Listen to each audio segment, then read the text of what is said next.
से मिलने लंदन जा रहा था, तो कोई हमेशा हमेशा के लिए लंदन में शिफ्ट होने के सपने संजोए विमान में सवार था। लेकिन शायद ईश्वर को कुछ और ही मंजूर था। दोपहर 1:38 पर विमान ने टेक ऑफ किया और ठीक 2 मिनट के अंदर ही प्लेन क्रैश हो गया। ये तस्वीरें हम आपको दिखा रहे हैं। हालांकि इस बीच एक ऐसा भी केस आया जिसको देखकर जाखो राखे साइयां मार सके ना कोई, ये भी कहा जा सकता है। एक ही शख्स इस हादसे के बाद सही सलामत बाहर आया, जिसने मौत को भी सामने से मात दे दी और इतने बड़े हादसे के बावजूद बच निकला। लेकिन यह हादसा 265 लोगों की जिंदगी को निगल गया और अब भी कई लोग अस्पताल में जिंदगी और मौत की जंग लड़ रहे हैं।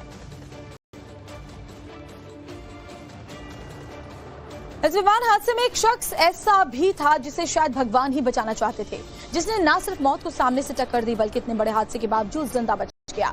इस हादसे में इकलौते जिंदा बचे शख्स रमेश विश्वास कुमार से अस्पताल में बात के हमारे संवाददाता राकेश त्रिवेदी ने। आप भी सुनिए।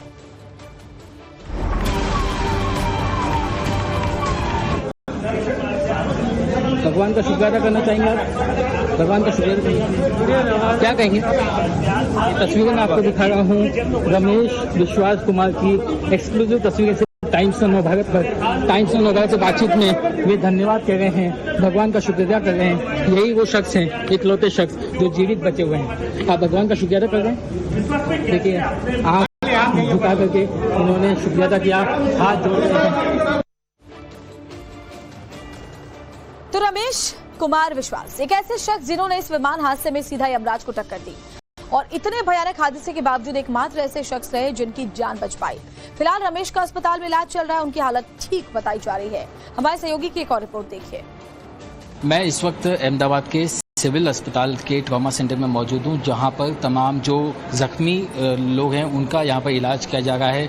कई सारे जो स्टूडेंट्स हैं वो यहाँ पर हैं, कुछ विदेशी नागरिक हैं, इसलिए आप देख सकते हैं कि यहाँ पर प्रशासन से जुड़े हुए कुछ अधिकारी भी यहाँ पर आए हैं अपने अपने नागरिकों की जो है यहाँ पर जानकारी लेने, उनका हाल पूछने। अगर मैं आपको यहाँ पर ये लिस्ट दिखाऊं तो देखिए ये लिस्ट है तमाम लोगों की जो लोग जख्मी हैं। सबकी उम्र अगर आप देखेंगे तो देखिए 20, 19 साल, 18 साल ऐसी ये उम्र। ये जो है आमतौर पर स्टूडेंट्स हैं और ये बाकी जो लोग हैं जख्मी लोग हैं। ऐसे और भी लोग हैं अलग अलग वार्ड्स में यहाँ पर रखे हुए हैं। मैं आपको यहाँ पर बताना चाहूँगा कि दमन दीव के डिप्टी कलेक्टर मेरे साथ मौजूद हैं। सर, आपकी मुलाकात हुई रमेश कुमार जी से, कैसे हो? ठीक है एकदम। कुछ बातचीत हुई कि कहाँ जख्म लगा है, क्या हुआ? अभी ज़्यादा जानकारी नहीं है। वो कहाँ के रहने वाले? दमन दीव के रहने वाले? दीव के रहने वाले। वो अकेले ही हैं जो इस मामले में जो है किस्मत से बच गए? अभी इस बारे में मेरे पास पूरी जानकारी नहीं है। आप सर जब देख करने के लिए अंदर गए थे तो क्या बातचीत हुई, क्या? बस उनका हालचाल पूछा मैंने, वो ठीक है अभी, है ना, और अंडर ऑब्जर्वेशन है। कहाँ चोट लगी है उन्हें? नॉर्मल खरोच चाहिए और कुछ नहीं। मैं आपको बता दूं कि रमेश विश्वास कुमार वही शख्स हैं जो दमन दीव के रहने वाले हैं। 11A ये उनकी विंडो सीट थी, इमरजेंसी सीट थी, और जैसे ही प्लेन क्रैश हुआ आग लगने से ठीक पहले वो इमरजेंसी विंडो से बाहर निकले और उन्होंने अपनी जान बचाई। और उनसे ही मिलने के लिए दमन दीव प्रशासन के कई सारे लोग जो यहाँ पर आए हैं, खुद डिप्टी कलेक्टर भी आए हैं, जिन्होंने इसी वार्ड के अंदर जिनका भी इलाज चल रहा है रमेश विश्वास कुमार, उनसे उन्होंने मुलाकात की। और ना सिर्फ उन्होंने मुलाकात की बल्कि इस वक्त गुजरात पुलिस की क्राइम ब्रांच टीम भी जो है वो लगातार उनसे पूछताछ कर रही है, उनका बयान दर्ज कर रही है, क्योंकि 242 यात्रियों में से एक ही खुशकिस्मत यात्री ऐसे हैं जिनकी जो है वो जिनकी जिंदगी बच पाई। वो इस वक्त जो है ऑब्जर्वेशन में हैं और वही बता सकते हैं अपनी आंखों देखा हाल कि आखिर ये घटना क्या हुई, कैसे हुई। इस दर्दनाक विमान हादसे ने कई परिवारों को खत्म कर दिया। एक ही ऐसा परिवार कच्छ का भी था जिसमें 3 पीढ़ियां एक साथ खत्म हो गई। ये सभी लोग एक धार्मिक कार्यक्रम में शामिल होने के लिए भारत आए थे और एयर इंडिया की फ्लाइट से लंदन के लिए वापस रवाना हुए थे, लेकिन ये उड़ान उनकी भी आखिरी उड़ान बन गई। अभी हम खड़े हैं भुज तहसील के कोड़की गांव में, जहां के एक ही एनआरआई परिवार के 3 लोगों ने अपनी जान गंवाई है। अभी जो आप मेरे पीछे दृश्य देख पा रहे हैं वो उनके घर का है, जहां पे सुरेश भाई, राधाबेन और अश्विन एक सामाजिक प्रसंग में, धार्मिक प्रसंग में भारत आए हुए थे लंदन से। लेकिन किसी ने भी नहीं सोचा था कि जब वो जिस फ्लाइट से वापस जाएंगे वो उनके जीवन की आखिरी फ्लाइट होगी, आखिरी सफर होगा। अभी हम कोड़की गांव में खड़े हैं, जहां पे कई लोग विदेश में बसते हैं और कई सालों से विदेश स्थित है।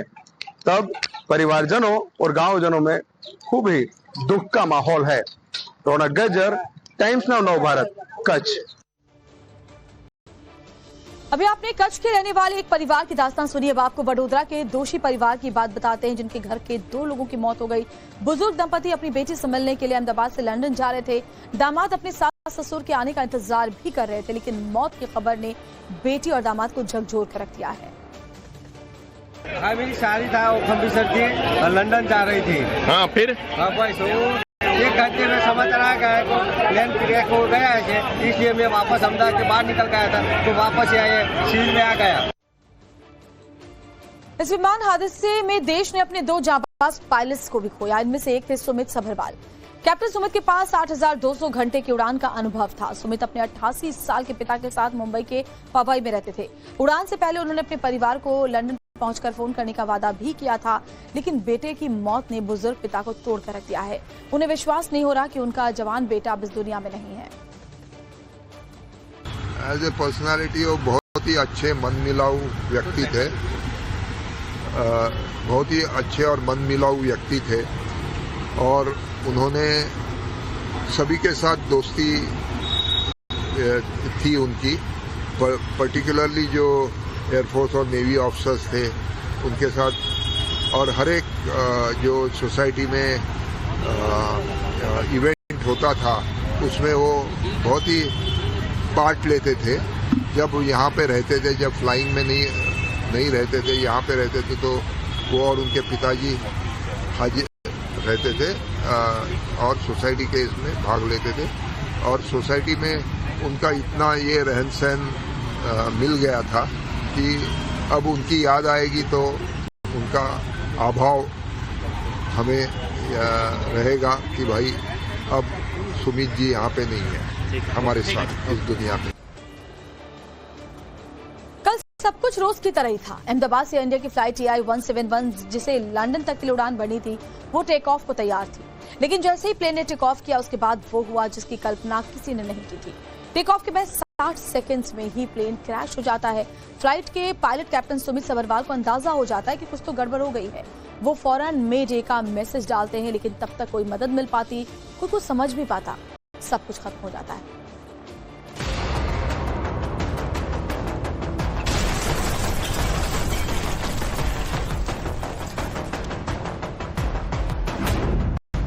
मेडे मेडे मेडे और सिग्नल डाउन। अहमदाबाद में प्लेन क्रैश से पहले पायलट का ये आखिरी सिग्नल था। इसके बाद एयर ट्रैफिक सर्विस ने विमान से संपर्क करना चाहा, लेकिन सामने से कोई मैसेज नहीं मिला और बस कुछ ही पल में एयर इंडिया की फ्लाइट TI-171 क्रैश हो जाती है। एयर इंडिया की फ्लाइट गुरुवार की दोपहर 1:38 पर अहमदाबाद एयरपोर्ट के रनवे नंबर 23 से उड़ान भरती है, लेकिन टेक ऑफ के फौरन बाद विमान के पायलट सुमित सभरवाल ने इमरजेंसी मे डे की कॉल दी। पायलट ने 3 बार मे डे मे डे मे डे की कॉल दी। पायलट सभरवाल के साथ फर्स्ट ऑफिसर कुंदर थे। इस कॉल देने के कुछ ही पल बाद प्लेन क्रैश हो गया। हादसा कैसे हुआ, प्लेन टेक ऑफ के वक्त कैसे क्रैश कर गया, इसको लेकर तरह तरह की थियरीज हैं, जिसको लेकर जांच चल रही है। लेकिन अब सबके जहन में है पायलट सुमित सभरवाल के वो 3 आखिरी शब्द, मे डे मे डे मे डे। आखिर इसके मायने क्या हैं और ये सिग्नल कब दिया जाता है? मेडे कॉल एक इमरजेंसी मैसेज होता है, वक्त नजदीकी ATS को भेजता है। जब विमान किसी बेहद मुश्किल स्थिति में फंस जाता है, यानी ऐसा संकट जब यात्रियों या क्रू की जान को खतरा हो। इनमें विमान का इंजन फेल होना, विमान में आग लगना, हवा में टकराव का खतरा या हाईजैक जैसी स्थिति शामिल होती है। कॉल के जरिए पायलट ATC और नजदीकी विमान को अलर्ट करता है। इस सिग्नल का मकसद होता है कि तुरंत मदद की जरूरत है। इसे प्लेन के रेडियो पर 3 बार बोला जाता है। अहमदाबाद हादसे में भी पायलट सुमित सभरवाल को जैसे ही लगा कि फ्लाइट में कुछ गड़बड़ है, उन्होंने मे डे का सिग्नल 3 बार दिया। उसके बाद अचानक ही प्लेन क्रैश हो गया। अहमदाबाद हादसे में जिन लोगों ने अपनी जानें गंवाई, उनकी पहचान तक कर पाना मुश्किल है। शवों की हालत इतनी भयावह कि सिर्फ DNA के जरिए इनकी पहचान हो सकती है। और इसी से जुड़ी एक बड़ी खबर आपको बताते हैं, जहां हादसे में मारे गए लोगों के DNA सैंपल लेकर जांच की जा रही है। DNA मैच होने के बाद परिवारों को शव सौंपे गए हैं। अब तक 6 शवों को परिवारों को सौंपा गया है। कोशिश है कि जल्द से जल्द जो परिवार वाले अपने अपनों के तलाश में आए हैं, उनके पार्थिव शरीर ले जाना चाहते हैं, आखिरी बार उन्हें देखना चाहते हैं, क्योंकि शवों की हालत ऐसी है कि उनको पहचानना भी मुश्किल है और ऐसे में उनके परिवारों के डीएनए लिए गए, उनके डीएनए के साथ मैच करवाया गया और अब उन शवों को सौंपा जा रहा है। फिलहाल हम पोस्टमार्टम रूम के बाहर मौजूद हैं और यहाँ पर जितने भी शव थे वो पहुंचाए गए थे, पोस्टमार्टम उनका किया गया। कई सारे शवों की डीएनए सैंपलिंग के लिए उनके परिवार वालों को बुलाया गया था। अभी भी 241 में से 50 से ज्यादा परिवारों के जो लोग हैं वो अहमदाबाद नहीं पहुंच पाए हैं सिविल अस्पताल में और अधिकतर लोगों की जो भीड़ है, जो परिवार है, वो यहाँ पर पहुंचा हुआ है। फिलहाल इस पूरे जगह को कसौटी भवन कहते हैं, जहाँ पर इन पार्थिव शरीरों को उनके परिवार वालों को डीएनए सैंपलिंग के बाद सौंपा जा रहा है। एक तस्वीर मृत्युंजय आपको यह भी दिखाएंगे कि एक स्पेशल डेस्क बनाई गई है जहां पर जो पैसेंजर्स की लिस्ट थी वो वेरीफाई किया जा रहा है। जिन परिवारों ने संपर्क किया अस्पतालों को उनके नाम और डिटेल्स वेरीफाई किए जा रहे हैं और उसके बाद ही परिवार वालों को उनके पार्थिव शरीर को सौंपा जा रहा है। कुल मिलाकर लगातार जो है यहाँ पर माहौल ये है कि जैसे जैसे वेरिफिकेशन पूरा हो रहा है, डीएनए सैंपलिंग मैच हो रही है, उनके रिपोर्ट्स के साथ शवों को उनके परिवार वालों को सौंपा जा रहा है जो देश के अलग अलग कोनों से यहाँ पर पहुंचे हुए हैं देर रात में। कुल मिलाकर अब तक 6 शवों की पुष्टि की गई और उनके डीएनए सैंपलिंग मैच होने के बाद उनके परिवारों को वो सौंपा गया, लेकिन फिलहाल अन्य की पुष्टि होनी बाकी है। कुछ के परिवारों का यहाँ पर आना बाकी है और कईयों के डीएनए सैंपल्स जो हैं वो कलेक्ट किए जा चुके हैं और आगे उसे भेजा जा चुका है जिससे कि उसको वेरीफाई किया जा सके। लेकिन साफ तौर पर जो डेड बॉडी के ऊपर से रिकवर होने वाले कपड़े थे, सैंपल्स थे, उन्हें अलग अलग बक्सों में सेपरेट किया गया। उसके बाद उन्हें डीएनए सैंपलिंग के लिए आगे भेजा गया जिसे मैच किया जा रहा है करीबी परिवार वालों से, यानी कि माता, पिता, भाई, बहन, क्लोज ब्लड रिलेशंस जो हैं उन्हीं के साथ इन सैंपल्स को मैच किया जा रहा है और करीबी लोगों को ही अंदर जो है दाखिल होने की इजाजत दी जा रही है। देखना यह है कि 241 लोगों में से कब तक ये पूरे डीएनए सैंपलिंग पूरे होते हैं, क्योंकि सैंपल के पूरा होने, मैच होने के बाद ही सभी के पार्थिव शरीरों को उनके परिवार वालों को सौंपा जाएगा। फिलहाल कड़ी सुरक्षा के बीच में पूरे प्रोटोकॉल के साथ इस पूरी प्रक्रिया को पूरा किया जा रहा है। मृत्युंजय सिंह के साथ शिवानी मिश्रा, टाइम्स ऑफ भारत के लिए अहमदाबाद से। पोस्टमार्टम रूम के बाहर पुलिस ने पीड़ित परिवारों की मदद के लिए एक हेल्प डेस्क भी बनाया जहां पर परिजन अपनों की जानकारी को नोट करवा रहे हैं और पुलिस की तरफ से उन्हें हर संभव मदद मिल रही है। हमारे संवाददाता की एक और रिपोर्ट आपको दिखाएंगे। हादसे में जिन लोगों की मौत हुई है उनका अब पोस्टमार्टम हो रहा है और उसको लेकर यहाँ पर पूरी जो एक लिस्ट है जिनके बारे में जानकारी देने के लिए काउंटर बनाया गया है। मैं इस वक्त वहीं पर मौजूद हूँ और यहाँ पर पुलिसकर्मी हैं जो लोगों के नाम नोट भी कर रहे हैं जिनका पोस्टमार्टम हो रहा है। उनके बारे में जो परिजन आ रहे हैं उनको भी जानकारी दे रहे हैं। सर, कितने लोगों के नाम हैं जिनका पीएम इस वक्त हो रहा है? अभी तक 200 जो पैसेंजर थे उनके रिलेटिव्स है, उनका आइडेंटिफिकेशन हुआ है और उसी मुताबिक जो 200 लोग हैं उनका डीएनए प्रोफाइलिंग के लिए उनके नमूने लिए गए। 200 जो बॉडी अभी पीएम के लिए गई हैं उनमें कोई भी शनाख्त के लायक नहीं है? नहीं, कोई भी शनाख्त नहीं, अनआइडेंटिफाई बॉडी है, इसलिए उसका वैज्ञानिक परीक्षण करके डीएनए प्रोफाइलिंग किया जाएगा, उसके बाद में उनको बॉडी को दिया जाएगा। ये सभी वो डेड बॉडीज हैं, ये उन मुसाफिरों के जो विमान में सवार थे? हाँ, ठीक, विमान में जो थे उनकी डेड बॉडी। इसके अलावा जहाँ पर विमान गिरा है सर, वहाँ पर भी कुछ लोग घायल हुए थे, वहाँ पर भी कुछ लोगों की मौत हुई, उनके बारे में भी कुछ जानकारी आप लोगों के पास है? यहाँ नहीं, वो जानकारी नहीं है। अच्छा, नहीं है सर। क्या डिटेल में भी थोड़ा सा बता पाएंगे कि जिन लोगों का पोस्टमार्टम, जिनके पार्थिव शरीर का पोस्टमार्टम हो रहा है, वो लोग क्या सिर्फ अहमदाबाद, गुजरात के थे या बाहर से भी थे? नहीं, वो जो फ्लाइट लिस्ट है उसके मुताबिक जो थे वो जो जहाँ के थे वहीं के, वो एक्चुअली वो कहाँ से, वो इतना डिटेल्स हमारे पास नहीं है। अभी आप लोगों ने जो डिटेल तैयार की है ये क्या टिकट्स के आधार पर तैयार कर रहे हैं या जो लोग आपको पूछने आ रहे हैं उनके आधार? लोग जो पूछने आ रहे हैं अपने सगे संबंधी को ढूंढ रहे हैं, उनको आधार पे की जा रही है। तो ये देखिए, बहुत बहुत शुक्रिया आपका। ये देखिए, ये पूरा जो लिस्ट आप देख रहे हैं जो यहाँ पर एक पुलिसकर्मी बना रहे हैं, इसमें उनका डिटेल लिखा गया है जिनके परिजनों का यहाँ पार्थिव शरीर, जिनका यहाँ पर पोस्टमार्टम हो रहा है, जो इस विमान हादसे में अपने जीवन को गंवा चुके हैं और जो परिजन हैं वो यहाँ पर पहुँच रहे हैं। वो अपने जो यहाँ पर मुसाफिर जो फ्लाइट में सवार थे उनके बारे में जानकारी जुटाने की कोशिश कर रहे हैं। वीडियो जर्नलिस्ट सत्येंद्र झा के साथ विद्यानाथ झा, नव भारत, अहमदाबाद। अहमदाबाद विमान हादसे में वो बदनसीब भी हैं जो उसकी चपेट में आ गए। जिस डॉक्टर्स हॉस्टल की मेस पर ये विमान गिरा उसमें भी कई लोग लापता हो गए जिनकी तलाश में उनके घर वाले लगे हुए हैं। अगले रिपोर्ट में देखिए। आपकी माता जी थी, कौन था? वो मेरी मम्मी थी। वहाँ पे मेस में डॉक्टरों का खाना बनाने वहाँ पे जाते थे। थे वहाँ, अचानक ऐसा हुआ तो कब से हम लोग सुबह से ढूंढ रहे हैं, अभी तक कुछ पता नहीं चल रहा है। मेरी मम्मी का और मेरी भतीजी का, दोनों का यही हाल है। हम सुबह से खाए पिए पानी के बिना वहाँ पे ढूंढ रहे पागल की तरह, पर कोई कहीं जवाब नहीं दे रहा है हमें। कितने बजे आपकी माताजी यहाँ से निकली थी, गई थी वहाँ के लिए? वहाँ हमारे मेस में 10 बजे खाना बनाने जाते हैं वहाँ पे, फिर हम लोग 3 बजे, मेरा भाई टिफिन सर्विस का करता है, हम 3 बजे घर आते हैं। पर अभी 1 और 2 बजे में पता चला कि ये ऐसा हुआ है। तब से जाके हम लोग वहाँ कब से ढूंढ रहे हैं। हम लोग डॉक्टरों का टिफिन भाई देता है, पर कोई अभी हमें रिस्पॉन्स नहीं मिल रहा है कि यहाँ तुम्हारी मम्मी है, यहाँ भतीजी है। जिस हॉस्पिटल में लोगों को भर्ती कराया गया वहाँ आप लोग गए, वहाँ पता करने की कोशिश की? हाँ, मैं GCS गई, शारदा बेन गई, VS गई, 16 सिविल गई, सब जगह पे मैं जाके आई। वहाँ बस बोले तुम सिविल में ढूंढो, वहाँ मिलेंगे, यहाँ कोई नहीं आया है। बस शारदा बेन है, एक मरीज शारदा बेन में था, वहाँ मैं देख के आई। वो हमारे मेस की लड़की थी, वो अच्छी है, पर मेरी मम्मी का कहीं भी पता नहीं चला है। तो रोज जाती थी वहाँ पर या आज गई थी? हमारा हर रोज, मम्मी कितने सालों से हम लोग यही काम करते हैं, डॉक्टरों का खाना बनाने जाते हैं। जी। अहमदाबाद में जिस डॉक्टर्स हॉस्टल की बेस पर विमान गिरा, उस समय मेस में कई महिलाएं थी। आपने सुना भी कि एक महिला अपनी मां को ढूंढ रही है। डॉक्टरों के लिए महिलाएं खाना बनाती हैं। उन्होंने जो मंजर देखा, कुछ खुशनसीब रही जो उस वक्त बाहर निकलने में कामयाब रही। उनकी आंखों देखी जब आप सुनेंगे, आपके रोंगटे खड़े हो जाएंगे। फ्लोर पे हम लोग खाना बनाते हैं, 2 फ्लोर है, A ब्लॉक और B ब्लॉक है हमारा। तो हम लोग B ब्लॉक में है, ऊपर वाला A ब्लॉक में। तो A ब्लॉक में जब ये सेकंड फ्लोर पे ही खाना, हाँ, वहाँ खाना बनाते हैं। हम लोगों का 2 है, तो वहाँ पे हम लोग खाना बना रहे थे। वहाँ से जैसी प्लेन गिरा ना, तो जैसे कि बॉम्ब फूटा, ऐसा उनका आवाज आया और ऊपर से छत बत गिरने लगी। तो सबकी जान बचा के निकल रहे थे, भाग रहे थे। इसमें ये जल्दी से भाग गए। और मेरी मम्मी माताजी आप रोटी बना रही थी जब ये हुआ था, तो कितने लोगों के लिए खाना उस वक्त आप लोग बना रहे थे और कितने लोग थे वहाँ पर?